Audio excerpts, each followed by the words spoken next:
వాక్యాన్ని చూద్దాం. యెహోషువ 22 అధ్యాయము 34 వచనం. రూబేనీయులను గాదీయులను యెహోవాయే దేవుడనుటకు ఇది మన మధ్యను సాక్షియగునని దానికి ఏదా అని పేరు పెట్టిరి. దేవునికి స్తోత్రము. సాక్ష్యం కోసం మాట్లాడుకుందాం. సాక్ష్యము వింటాం కదండి. సాక్ష్యం చెప్పడానికి చాలా మంది ఆసక్తి చూపిస్తూ ఉంటారు. సాక్ష్యం చెప్పాలి, సాక్ష్యం చెప్పాలి. సాక్ష్యం అంటే ఏంటి అనే విషయాన్ని మనం తెలుసుకోవాలి. ఆ సాక్ష్యం అనే దాని కొరకు ఇక్కడ రాయబడి మాట ఏంటంటే, రూబేనీయులకు గాదీయులకును ఆ మనిషి అర్ధగోత్రం వారికి ఆ మధ్య సాక్షిగా నిలవాలని యాదా అని పేరు పెట్టి వెళ్ళారు. దేవునికి స్తోత్రం చెప్పండి.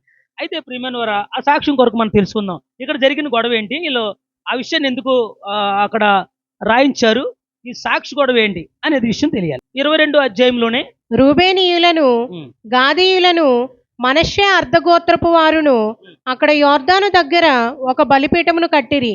అది చూపునకు గొప్ప బలిపీఠమే. దేవునికి స్తోత్రం. ఏం చేశారంటండి, ఒక బలిపీఠం కట్టారండి. ఆ బలిపీఠము చూడడానికి ఎలా ఉందంటండి, అది చాలా గొప్పగా ఉందంటండి. ఎలా ఉందండి, అది చూడడానికి చాలా గొప్పగా ఉందంట. ప్రియమైన వాళ్ళు, గొప్పగా ఉందంటే అర్థం ఏంటండి, చాలా సుందరంగా తయారు చేశారు, చాలా చక్కగా తయారు చేశారు, చాలా అందంగా తయారు చేశారు, చాలా ఉబ్బడిగా తయారు చేశారు, చాలా పగడబందీగా తయారు చేశారు. దాన్ని చెక్కి చెదరకుండా తయారు చేసినట్లు లెక్క. అది దేవునికి స్తోత్రం అని చెప్పండి. ఆ బలిపీఠాన్ని తయారు చేసిన విధానాన్ని చూసినప్పుడు జనాలందరూ ఆశ్చర్యపోయారంటండి. మిగతా గోత్రాలన్నీ పెద్దలు ఉంటారు కదండి, వాళ్ళందరూ భయపడిపోయారంటండి. ఎందుకు భయపడ్డారు ప్రియమైన వాళ్ళారా అని అంటే, వాళ్ళు ఎందుకు భయపడ్డారంట, యెహోవా బలిపీఠం అనేది దేవుడు చెప్పిన బలిపీఠం దగ్గరే బలి అర్పించాలి తప్ప ఎక్కడ పడితే అక్కడ బలి అర్పిస్తే ఇశ్రాయేలు గోత్రాలన్నింటికి కూడా శాపం వస్తుందంట. సమాధాన బలులైనా దహన బలులైనా ఏదైనా యెహోవా ఎక్కడైతే చెప్పాడో, ఎలియాజరు కొడుకు కుమారుడు ఫినిహాస్ ఎక్కడైతే అది చేయమన్నాడో అక్కడే చేయాలంట. అంటే దేవుడు ఫినిహాస్తో మాట్లాడుతున్నాడు. ఫినిహాసే అక్కడ యాజకుడు. అప్పుడు ఫినిహాసు చెప్పిన చోట చెయ్యాలి. ఫినిహాసు ఒక బలిపీఠం కట్టించాడు, అక్కడ చేస్తున్నారు. అక్కడికి అందరూ రావాలి, దూరమైనా రావాలి, ఎంత దూరమైనా సరే అక్కడికి వచ్చి ఆరాధించాలి. అక్కడ తీసుకురాకపోతే మాత్రము యెహోషువ 7-6 అధ్యాయుల్లోనే ఎవరు తీయక్కర్లేదు. అక్కడ ఏం జరిగిందంట, ఇశ్రాయేలు అందరూ కూడా ఆ గుంపంతా కూడా ఓడిపోయేవారంటండి. ఇశ్రాయేలు అందరూ కూడా ఓడిపోయేవారంట. ఎందుకు ఓడిపోయేవారంటే, అక్కడ ఆకాను ఒక ఆయన ఉన్నాడు. ఇందులో రాయబడి ఉంది అన్నమాట. మీరు ఇంటికి వెళ్ళినారు చూసుకోండి. ఆకాను ఒక ఆయన ఉన్నాడు. ఆకాను ఏం చేశాడంటే, సపుతిమైన తీసుకొచ్చి ఇంట్లో పెట్టుకున్నాడంట. అప్పుడు పెద్దలందరూ మీటింగ్ వేసుకుని, మనం గెలవట్లేదు ఏంటి, ఎక్కడికి వెళ్ళినా ఓడిపోతున్నాం ఏంటి అని అంటే, అప్పుడు యాజకుడైనా వీళ్ళందరూ ప్రార్థన చేశారంట. ప్రార్థన చేస్తే సపుతిమైంది మీ మధ్య ఉందన్నదంట.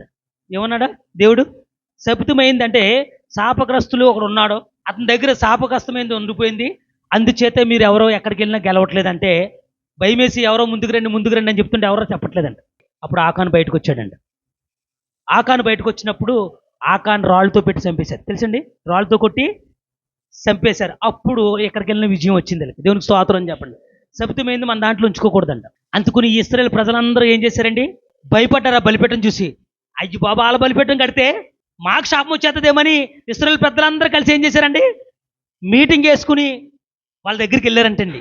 వాళ్ళ దగ్గరికి, ఈ రూబేనీయుల దగ్గరికి, ఆ గాదీయుల దగ్గరికి, మనిషి అర్ధగోత్రుల దగ్గరికి వెళ్ళి మీటింగ్ వేశారంట. ఇలా రండి, ఇంత మోసం చేస్తారా మనల్ని, మమ్మల్ని బ్రతకనిద్దాం అనుకుంటున్నారా, మమ్మల్ని నాశనం చేయాలనుకుంటున్నారా, మమ్మల్ని నష్టాల్లో నింపాలనుకుంటున్నారా, మమ్మల్ని కష్టాల్లో నింపాలనుకుంటున్నారా అని చెప్పి ఈ పెద్దలందరూ కలిసి వెళ్ళి నిలదీశారంట. ఎవరినే, రూబేనీయుల్ని, వాళ్ళందరినీ. అయితే ప్రియమైన ఇదంతా కూడా ఎందుకు చెప్తున్నాం మనము, సాక్ష్యం కోసం చెప్తున్నాం. దేవునికి స్తోత్రం చెప్పండి. ఈ బలిపీఠం కట్టడం అయితే నిజమే. చదివాము ఒకసారి 27-28. మన దహన బలుల విషయములోను సమాధాన బలుల విషయములోను మనము యెహోవా సన్నిధిని ఆయన సేవ చేయవలెననుటకు యెహోవా యందు మీకు పాలు ఏదియూ లేదను మాట మీ సంతతి వారు మా సంతతి వారికి చెప్పజాలకుండునట్లు అది మాకును మీకును మన తరువాత మన తరముల వారికి మధ్య సాక్షి అయి ఉండును. అందుకు మేము ఇక మీదట వారు మాతోనే గాని మా తరముల వారితోనే గాని అట్లు చెప్పిన ఎడల మేము మన పితరులు చేసిన బలిపీఠపు ఆకారమును చూడుడి, ఇది దహన బలి నర్పించుటకు కాదు గాని మాకును మీకును మధ్య సాక్షి అయి ఉండుటకే అని చెప్పుదమని అనుకుంటుమి. దేవునికి స్తోత్రము. ఇందులో ఉన్న ఆత్మీయ అర్థాన్ని మనం తీసుకోవాలి. ఇక్కడ బలిపీఠం కట్టిన కంగారు పడ్డారు అందరూ. వెళ్తే అక్కడ పెద్దలందరూ లేచి నిలబడి సాక్ష్యం ఇస్తున్నారు. ఏమని సాక్ష్యం ఇస్తున్నారో తెలుసండి, ఈ బలిపీఠం ఎందుకు కట్టామో తెలుసా, బలి అర్పించడానికి కాదు, ఆ అసలైన బలిపీఠం దగ్గరికి రాలేక దూరం అయిపోయిందని కాదు. ఈ బలిపీఠము మిమ్మల్ని ఎదిరించి ఇక్కడ మేము చేసుకుందామని కాదు. ఈ బలిపీఠము మేము సోమరిపోతులమై అంత దూరం రాలేక ఇక్కడే దేవునికి బలి అర్పిద్దామని కాదు. ఎందుకు కట్టుకున్నామో తెలుసా? మీరు యార్దాను అవతల ఉన్నారు, ఇక్కడ యార్దాను ఉండిపోయింది మధ్యలో. మీరు యార్దాను అవతల ఉన్నారు. అయితే రాబోయే కాలంలో మనం చనిపోవచ్చు, మన తరం తర్వాత వాళ్ళు చనిపోవచ్చు. ఇక్కడికి రావాలన్న సంగతి మా వాళ్ళందరికీ గుర్తుండొచ్చు. కానీ మీ వాళ్ళు ఉన్నారు కదా అవతల, మీరు ఇక్కడికి రాకూడదు. మీరు యెహోవాకు సంబంధించిన వారు కాదు, మీరు దేవుని బిడ్డలు కాదు. మిమ్మల్ని దేవుడు యార్దాను అవతల పెట్టాడు కనుక మీకు మాకు పొత్తులు లేవు, మీకు మాకు భక్తి లేదని సమరయేలు ఏం చేశారండి? యోహాను సువార్తలను సమరయేలు నీళ్ళలో కలవనిచ్చేవారు కాదంట. సమరయేల్ని యూదులు కలవనిచ్చేవారు కాదంట. అలాగా రాబోయే తరంలో ఆ గోత్రం వాళ్ళని, మీ గోత్రం పిల్లలు కలవనివ్వరేమో. ఎందుకంటే మీరు చాలా దూరస్తులుగా ఉన్నారు కనుక మీరు దేవుణ్ణి సేవించకూడదు, దేవునికి సంబంధించిన మనుషులు కాదు, దేవతి దేవుడు మీకు సంబంధం లేదు, యెహోవా మీకు సంబంధం లేదు, యెహోవా బలిపీఠం మీకు సంబంధం లేదు అని చెప్తారేమో అని మా పిల్లల్ని దేవుడి నుంచి దూరం చేస్తారేమో. మా పిల్లలు దేవునికి దూరం అయిపోతారేమో. ఆ పిల్లల్ని, మీ పిల్లలు రాబోయే తరంలో శాపగ్రస్తులుగా చూస్తారేమో. మా పిల్లలు మీకు భయపడి, మీ పిల్లలకు భయపడి ఆ బలిపీఠం దగ్గరికి రాకపోతే, ఆ బలిపీఠం దగ్గరికి వచ్చి ఆ దహన బలులు, సమాధాన బలులు, ఆ నైవేద్యము బలులు అర్పించకపోతే మా కుటుంబీకులందరూ కూడా రాబోయే తరం అంతా కూడా నాశనం అయిపోతుంది. మా కుటుంబాలు నాశనం అవ్వకూడదని చెప్పేసి సేమ్ టు సేమ్ బలిపీఠం అక్కడ కట్టి, ఇది యెహోవా బలిపీఠం ఉంటుంది, మీరు అక్కడికి వెళ్ళండి కానీ బలిపీఠం అర్పించడం కాదు, మేము మీ తాలూకే అని చెప్పడానికి చెప్పడం కూడా మహిమపరచండి. ఆ బలిపీఠం సేమ్ టు సేమ్ చూసినప్పటికీ వాళ్ళు కానీ ఎప్పుడన్నా తిరగబాటు చేశారనుకోండి, ఎవరో ఈ అసలైన బలిపీఠం దగ్గర ఉన్నవాళ్ళు, ఇలా రండి మీరు అందరూ, దానికి దీనికి ఏమైనా తేడా ఉందా?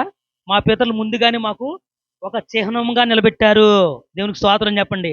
ఒక చిహ్నము అంటే ఆ బలిపీఠం ఏమై ఉందండి? బ్రతికి ఉంటుంది తరతరముల వరకు. చెప్పలు కూడా దేని మహిమపరచండి. ఈ ప్రజలు ఏమవుతారండి? ఆ బలిపీఠం దగ్గర ఉన్న వాళ్ళందరూ కూడా ఏమవుతారండి? బ్రతుకుంటారు వాళ్ళు. ఎందుకంటే దేవునికి దూరం కారు.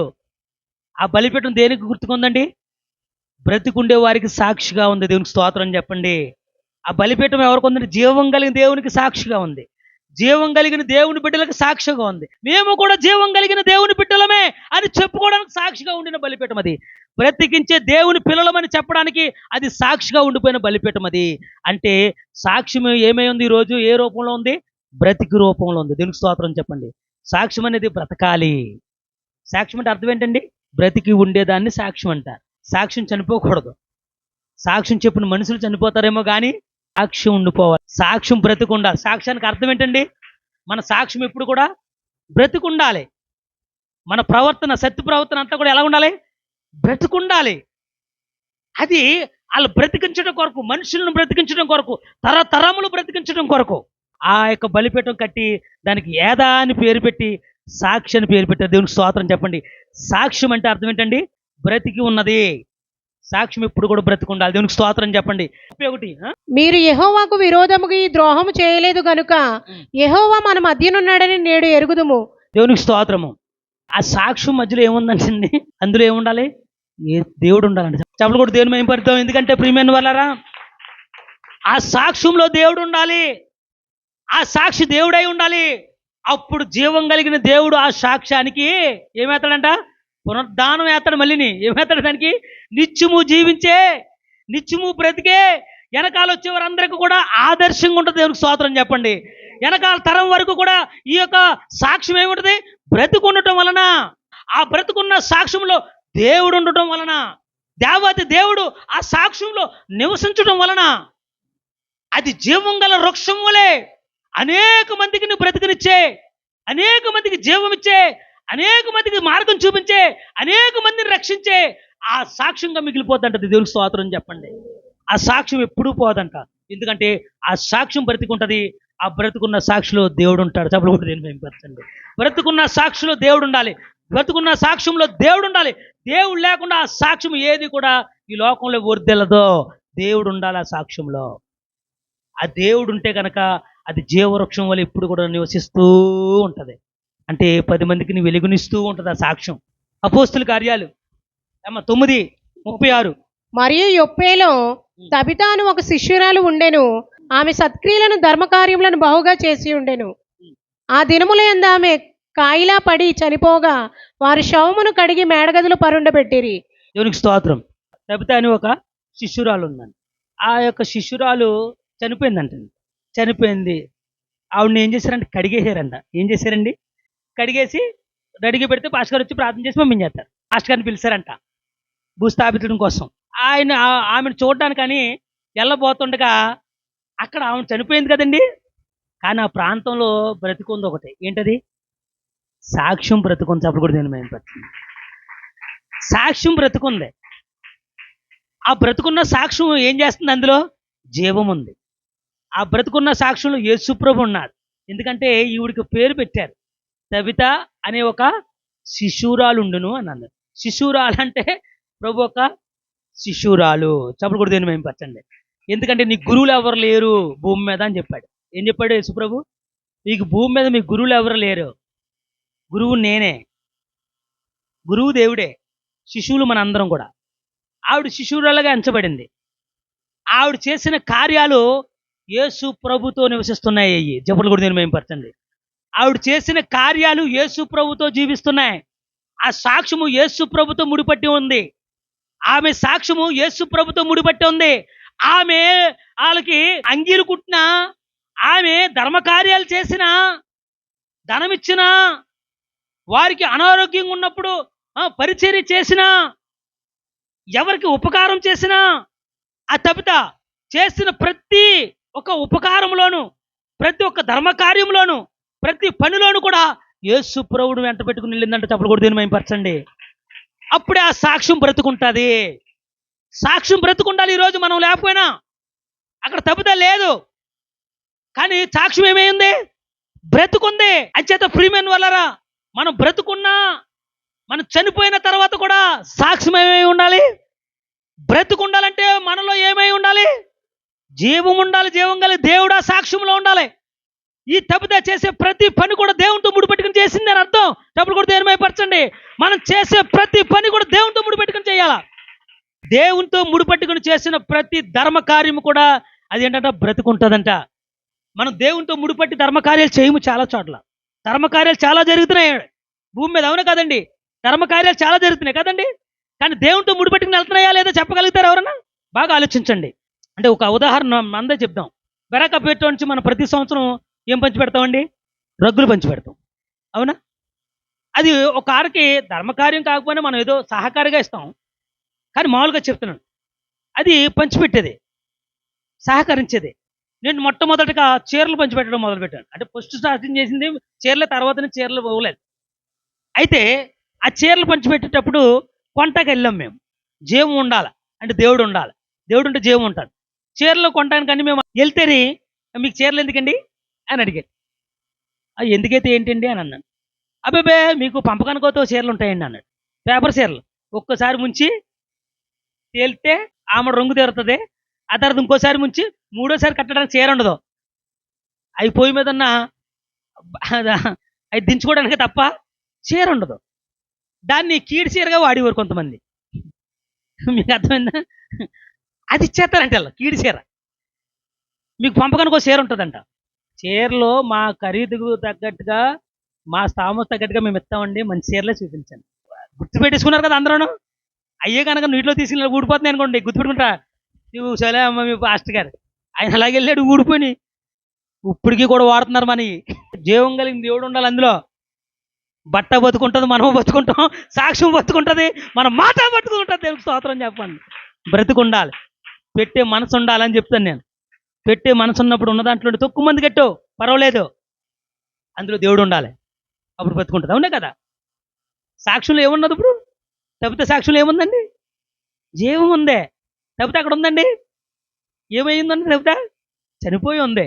కానీ సాక్ష్యం బ్రతికెందుకు ఉందండి? యేసు ప్రభుతో ముడిపెట్టుకుని నీకు అంగీ కుడతాను రా అని అన్నది. కుడుతుంది. ఇవి కూర్చుని డబ్బులు తీసుకున్నప్పుడు దేవుడు నన్ను ఏదో దీవింతాడు, కానీ ముందు దేవుడు నమ్ముకో. లేదమ్మా నువ్వు కుట్టావు కదా తీసుకో, నువ్వు బేరం ఆడుకుంటూ చెప్పు, నాకు బేరం వద్దులే, కానీ నీ దగ్గర ఎంత ఉన్నాయి, ఎక్కువ వద్దులే, నీ దగ్గర ఉన్న మట్టికి నాకు ఎంత అయింది, దానికోసం ఏమైనా అడగట్లేదు, ముందు దేవుడు నమ్ముకో, దేవుడు నిన్ను ఆశీర్వదింతాడు. చూడు ఈ రోజుని, నేను రూపాయి సంపాదించేలాగా దేవుడు చేశాడా? నిన్ను కూడా రూపాయి సంపాదించేలా చేస్తాడు, దేవుడు నమ్ముకో అని ప్రకటించిందంట. దేవునికి స్తోత్రం చెప్పండి. ఆ సాక్ష్యం ఏమవుతుంటుందండి? ఆవిడ అంగీ కుట్టినా కానీ అంగీ ఏమైందండి? బ్రతుకుంటానికి గల కారణం ఏంటండి? ఆమె అంగీ కుడతా కూడా సాక్ష్యం ఇచ్చింది. డబ్బులు తీసుకోవడంలో కూడా తనకి ఎంతైతే లాభం కావాలో అంతే తీసుకుంది, కానీ ఇవ్వండి అలా తీసుకోలేదు. దేవుడిని ప్రకటించడం ఇష్టపడ్డది. సాక్ష్యాన్ని బ్రతికిన సభలు కూడా దీన్ని మేంపరచండి. సాక్ష్యం బ్రతకాలి, అందులో దేవుడు ఉండాలి. ఈ తబిత సాక్ష్యం ఏమైందండి?